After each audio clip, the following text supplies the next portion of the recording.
This video is focused on showing different ways to help you get a job as a graphic designer. As a quick introduction, I started doing web design at 16 for a real estate company and have been doing design ever since. And in that time, I've done website design, e-commerce design, product design, graphic design for a wide range of stuff. So this is kind of a list of things that I think is important and will really hopefully help you put your best foot forward when you're trying to get your name out there and find a job that's a good fit for you. Ultimately, these are all just my opinions, but I think any of this stuff should only help you if you take it on board and consider it. I'm going to go over attitude and outlook for a graphic designer because ultimately, when you're first trying to get in the field of graphic design, you'll find that there's a ton of really talented competition out there. If you live in a larger city, it's not uncommon for a given job to have 50+ applicants. So you really have to get used to feeling some rejection and also learning from every interview you get and trying to patch up any mistakes you have along the way. Because ultimately, when you're becoming a designer, it's important to realize that design isn't easy. A lot of people get into design because they think it's fun, they like creating things, but what they don't realize is that oftentimes the job can be really high stress, it can have really long hours, there'll be tight deadlines, tough clients, people who will be straight up disrespectful to you, and being a good designer is about learning how to really cope with those things and handle those things well. Stress is definitely part of the job for a lot of people, and learning how to really use that to your benefit to be able to create things in timelines that really shouldn't be possible, but because you're able to funnel that energy into the project, you make it happen. Dealing with tough clients is just also a part of the job. You'll find people that either don't provide very good feedback as to why they don't like what you're doing. Sometimes they can become straight up hostile to you, and you gotta learn how to either deal with these people and make it work or just step away. There's definitely certain projects where it's better to step away and just decline the work if you know it's not going to be beneficial to you and that client, because ultimately if you're not making good work, you're selling yourself short and you're selling them short too, even if they might be a difficult person. It's important to really expect long hours. I'd say in general 50+ hour weeks are pretty standard in the design industry. Ultimately, when you're dealing with tight deadlines, it's just you got to stay late sometimes to make that stuff happen. Like for example, I work roughly 50 hours a week at my full-time job, and then I do another 20 to 30 a week on top of that with personal projects. And why do that? Sometimes it just makes more sense to be able to take the time on your own time to do projects that you really care about that help you expand as a designer. You won't always get opportunities at a full-time job to do everything you care about personally. So if you're willing to take that extra time to really push into those areas when you have it, you'll find that you develop as a designer much quicker and that you're probably a whole lot happier doing what you do. It's also important to keep in mind that persistence really pays off in design. Having awesome talent naturally is a great thing, but many times someone who simply works harder, that pushes at it longer, will tend to get in front of the people with a natural skill. So if you think you're not the most naturally talented designer out there, don't put that against yourself and try not to think negative about it, because ultimately what really matters is how much work you put into it and how willing you are to just keep on pushing forward and making new work. You'll find that many of the most successful designers online are the ones that tend to be very committed to their work. They're constantly pushing out new work and they're constantly expanding their social networks. They're talking to other designers, they're being active in the community. All these things really pay off in the long run, and even if you don't see things coming back your way in the short term, just keep at it. The people that do keep at it are the ones that really succeed. And anytime you run into failure, if you think a project just absolutely flops, if for whatever reason the client hates it and just drops you, it's probably going to happen sometime or another in your career. Just keep in mind that every failure is an opportunity to learn. Even projects that go terribly wrong, you can really analyze and think about why it went wrong, what you could have done differently, and anything in the future that you can do to prevent it from happening again.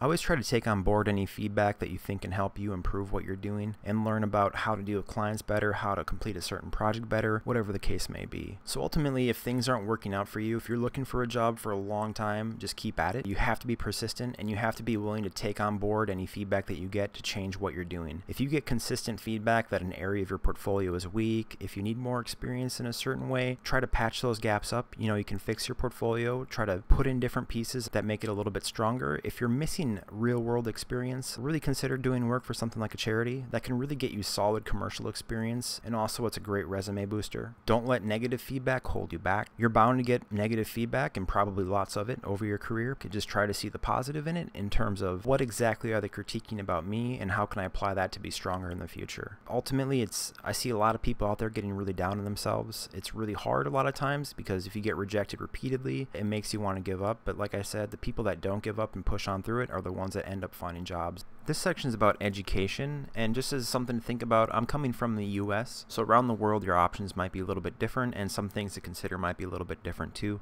But hopefully this is something good to think about, and hopefully you'll find it helpful. There's a ton of different options out there as far as what kind of education you want. The first thing to think about, of course, is do you want to go to school or do you not? I think the most important thing to keep in mind is that you'll get out of school what you put into it. So where you go isn't necessarily as important as how much work are you going to put into it and how much you really care about learning about what you're doing. Some of the different options out there in the US are tech schools. Personally, I'm not a massive fan of tech schools. I think program knowledge is a nice thing to have, but make sure wherever you go, the most important thing to learn about is actual design philosophy, learning how to think creatively and solve problems creatively, because programs will come and go, and you can learn programs on your own very easily. There's a wealth of assets out there, from books to online tutorials, all that kind of stuff. So when you go to school and when you pick a school, always keep that in mind. Will they teach me how to think on my own and think creatively and to really solve problems that most other people can't? That's where I think some tech schools fall a little bit short, because they're so focused on teaching you the program and not necessarily the process behind thinking creatively about what you can do with that program. But of course, not all schools are judged the same, so when you go check schools out, just really consider asking those questions and trying to get a really good feel of, will they teach me to be a creative problem solver as well as someone who's strong in Photoshop, Illustrator, etc. A public college is a pretty awesome option in my opinion. They're generally not as expensive as private colleges, and they still have really good programs. You can kind of pick around and see if the one in your area has a strong design program or not. Generally,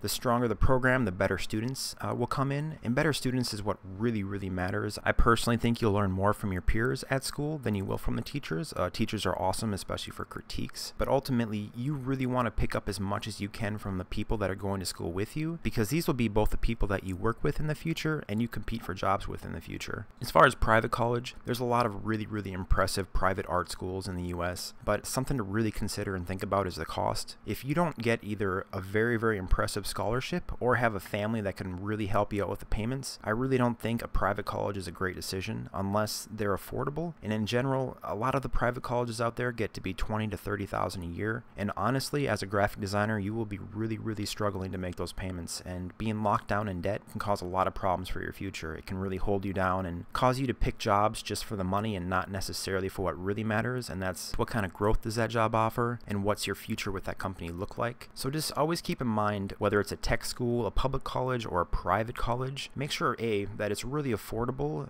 B, that they have a strong program, and C, that you can really devote the time it takes to give your full effort at this school. And school is your absolute best chance to sit there and make really creative work that pushes the boundaries, because generally once you're in the workforce, especially in entry-level positions, your opportunities to make really great work at that job are fairly limited until you have a chance to prove yourself. Some other options to consider are individual classes. Personally, I think these are awesome if you have a little bit of time at night to take a night class or just a class during the day where you can really focus on one specific thing. For example, if you really want to learn animation, you could take a class that's solely focused on animation, and it will give you a chance to work around people that are learning the same thing as you, and you might pick it up a little bit quicker than if you work on your own. But of course, things like tutorials are out there that will at least teach you the tools, and I think that's an important thing to consider. When you're watching tutorials online, don't try to just recreate exactly what that person is showing you how to make. Try to figure out how they're using those tools and why, and then think about how you can apply that to the work that you're doing and how that might help you as a designer. But ultimately, the absolute best kind of learning is learning from actually doing. Just take some chances, dive into the programs,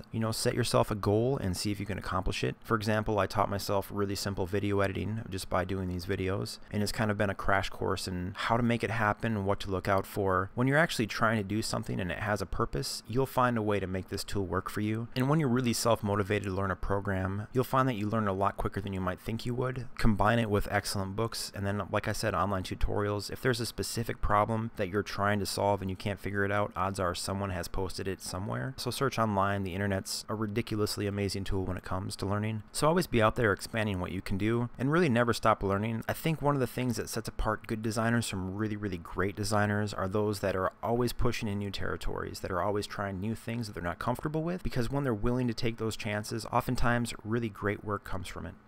The next topic is the resume, so I'm just going to jump right into my personal resume so you can see what I've done. Maybe that will help you get an idea of possible layouts that you can go with. One common thing that people tend to do that I would recommend against is over-designing the resumes, putting large illustrations or just complex graphics all over the place. In general, you want the most important thing in your resume to be the information that you present. You want to have a clear hierarchy that lets people very quickly know what they're looking at and get information from, because a lot of the time whoever's hiring you is looking at tons of resumes at any given time. So they want to be able to quickly skim through, know if you're a quick match, and if you are, they'll read further. As you can see, I have the education up at the top. I wouldn't recommend putting stuff like high school or that sort of education. I'd focus on things like college or training courses that you've taken past the basic level of education. And if you don't have anything out of the ordinary, I would just not have this section at all and let your work experience speak for you. As far as experience goes, put your newest jobs up at the top. Make sure you explain what your job title was and then describe the various things that you've done. An important thing to think about is a lot of people will tend to tailor their resume to the company they're applying to so that all the information presented is applicable to that particular business. That way you're not displaying them information that they might not care about. Every piece of information will be something that directly pertains to the job that you're applying for. That's a huge bonus, and you'll definitely catch someone's eye if you do that. So just go down the list of your jobs and the order in which you had them. You can also list things like freelance or any other particular awards or things that you find important if you think that will help you get the job that you're looking for. And in this case, I listed my skills with a quick little star rating to kind of let people know at a glance how good I am at things. If you have a skills thing like this, be very honest. It tends to be somewhat common that people embellish or overrate their skills, like for instance HTML, CSS. Almost every resume I look at will list this as a skill, but many of those people cannot actually code. So if you're not familiar with a certain thing, don't put it on there, because it will make you look bad if you are brought in and then you all of a sudden can't do what your resume says you could do. So always be very honest and open, and if you're just learning something, like I'm learning JavaScript right now, put it as like a 1 star, or explain that you are currently in the process of learning it and it's something that's important to you. When you're in the actual interview, you can go over all these details and explain exactly what you think your strengths and weaknesses are, and also be very inquisitive and ask them if any of those particular skills are really important to the job, because it's something that you're willing to learn. And the best companies that you can find to work for are the ones that want you to learn and will give you the tools to learn yourself, because if they're invested in you becoming a better designer, it doesn't get a whole lot better than that as far as job outlook. Also, really try to keep your resume to 1 page. People generally don't want to look at multiple pages of resumes unless you feel that there's some information that goes through multiple pages that are absolutely necessary for them to see. Really try to just condense and remove anything that doesn't directly apply to that company that you're applying for. And like I said in the beginning, just pick things that apply to that company and remove the other stuff, so everything that they look at is a direct match to them. The only thing I'd avoid is if there, for whatever reason, is a large gap between employment between 2 different jobs. You could just leave in the job and what the title was and that period, but perhaps take out the description if it doesn't apply to what you're doing, just to let they know that you are still employed and working somewhere at that time.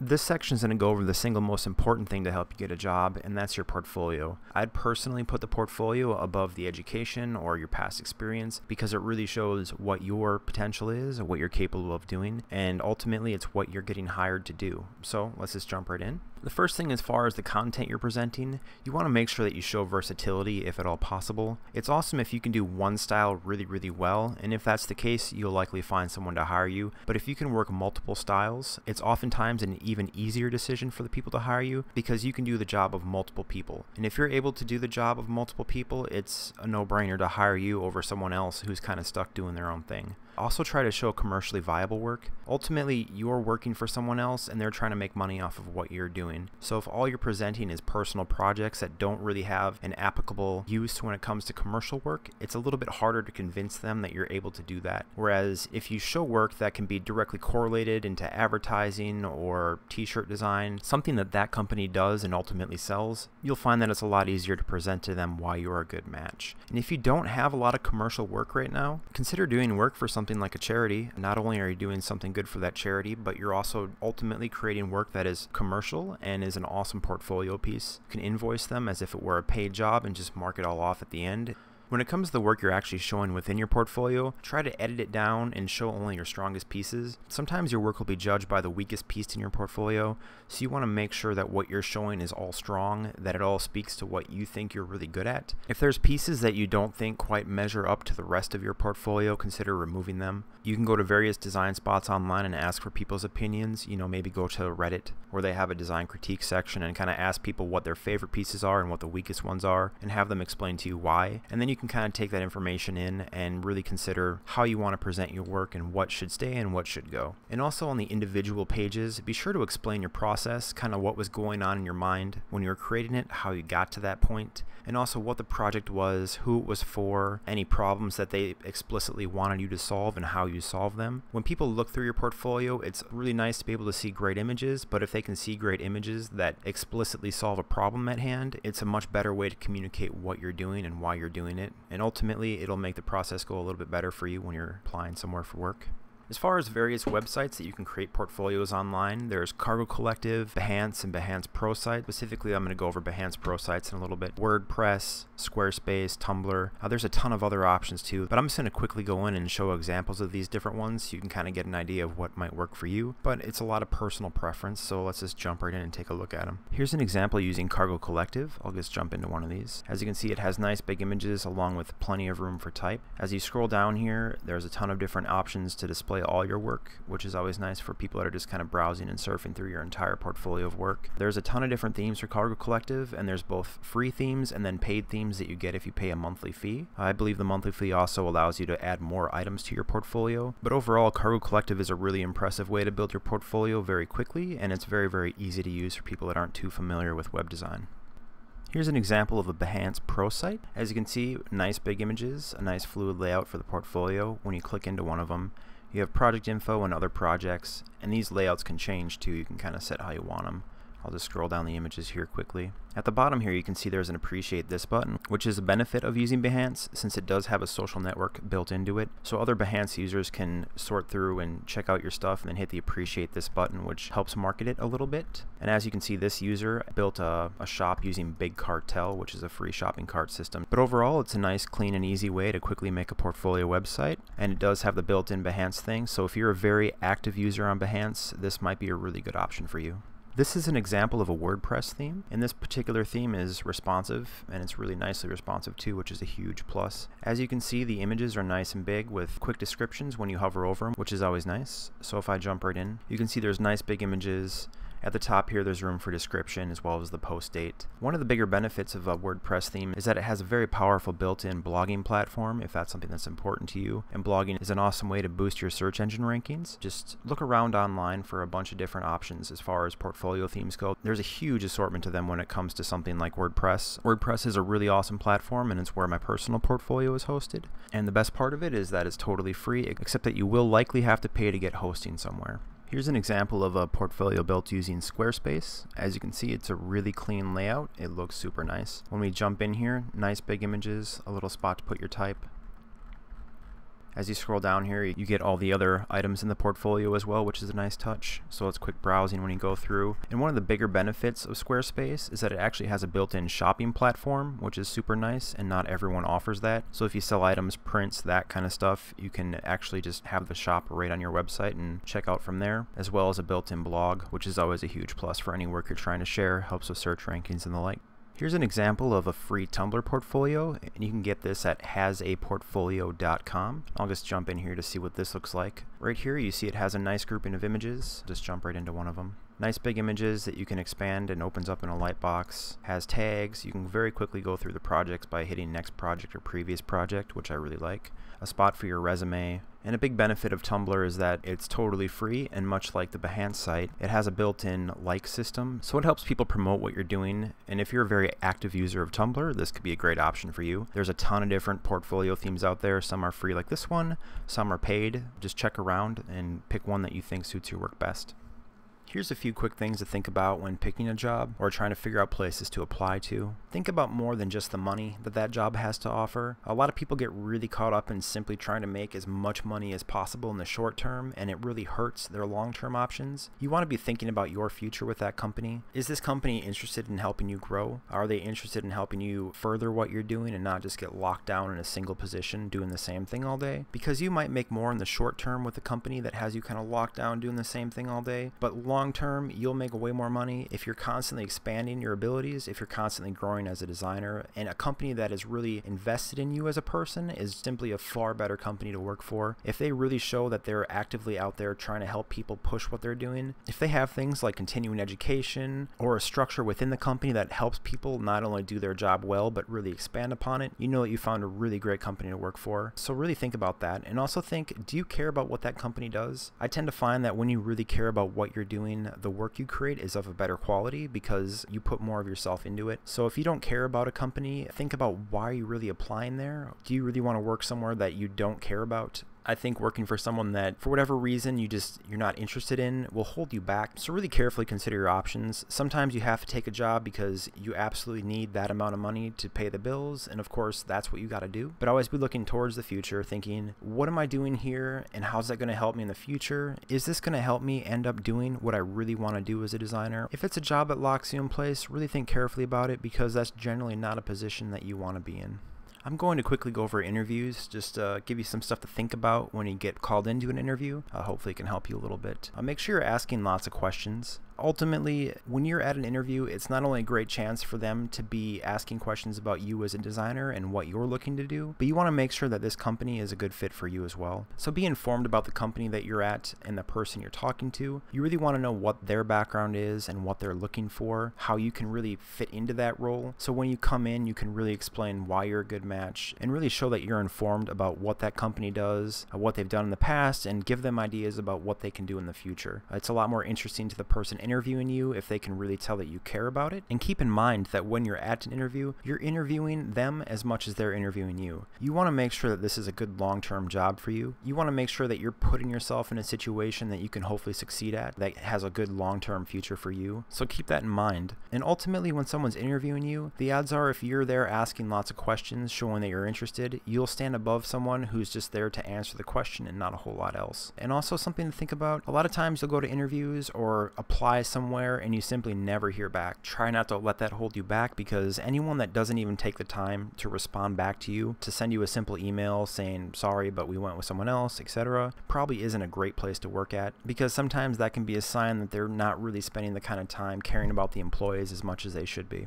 Ultimately, one of the coolest parts of design is the design community. It's super strong, and with the internet, you can go all kinds of different places that just greatly expand your horizons in terms of the people you work with, as well as the work that you're seeing. Things to think about when it comes to social media in the design community: be active, and don't just be liking a bunch of different posts or saving a bunch of different work from various forums, etc., etc. Really try to receive and give feedback to other people. Anyone that's requesting a critique, give your honest thoughts. Critiquing other people's work sometimes helps you see flaws in your own, so really be active and be truly active. For example, on Twitter, you can find people that just follow 1,000 people, then unfollow them all and attempt to gain a follower, but the people they get back following them generally aren't quality people. They're just following back instead of really caring about what that person does. Whereas if that person is really active, they're pushing quality content, they're posting stuff that people care about, the people that follow that person in return will be more likely to be engaged with them. They'll be more likely to give feedback. So really both give and receive. And like I said, give back. Make sure you're trying to help other people along the way. Everyone starts new when it comes to design. So try to give feedback, try to give critiques, try to show tips and tricks. Some people try to really hide how they create their work. They think if they give out their secrets, so to speak, that it will maybe allow that person to take their job, but I really don't think it works like that. Ultimately, design's a lot more than just a knowledge of a program or a certain skill or ability. So whenever you see someone asking a specific question and you're not sure whether you should tell them exactly how you do it, really consider just throwing it out there and helping them out. I think that positive stuff like that always comes back to you in the long run. And be sure to check out websites like Dribbble, Behance, Force, Tumblr, Instagram. There's tons of really cool design blogs, and then Reddit. There's a ton of really awesome work out there being posted by by people, and if you're really constantly every day checking out new work, collecting work that you think is cool, it'll really help improve your design, because you'll see how all these different people are creating different styles, and then you can kind of think about, how do I like these different elements, and how can I really incorporate those ideas and thoughts into what I do. It's not about copying someone else's work, it's about really being informed by what's out there, and then understanding, this is something that I think is really cool, I think I could merge it into my style somehow, how can I do that? And once you make it,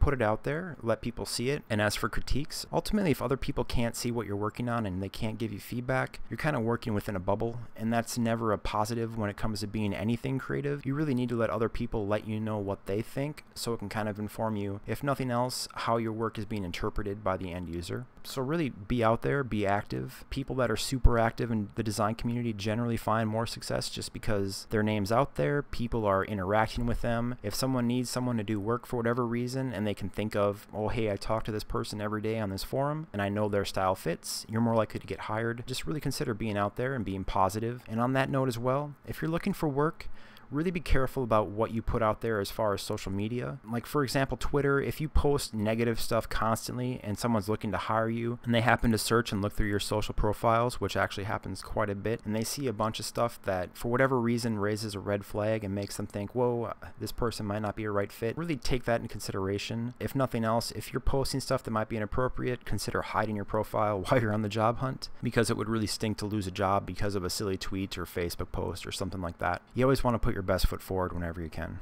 Hopefully you found this video helpful. Just be sure to always be out there, always be pushing forward, and always be expanding your portfolio. These are the things that really matter when it comes to trying to find a job. If you don't give up and you keep pushing and creating new work, and your work keeps improving, you'll definitely get there eventually. If you found this video helpful, please hit like and favorite, and also consider subscribing. I try to put out a bunch of different content every week, from tutorials to places to get design resources to videos like this. So thanks so much for watching.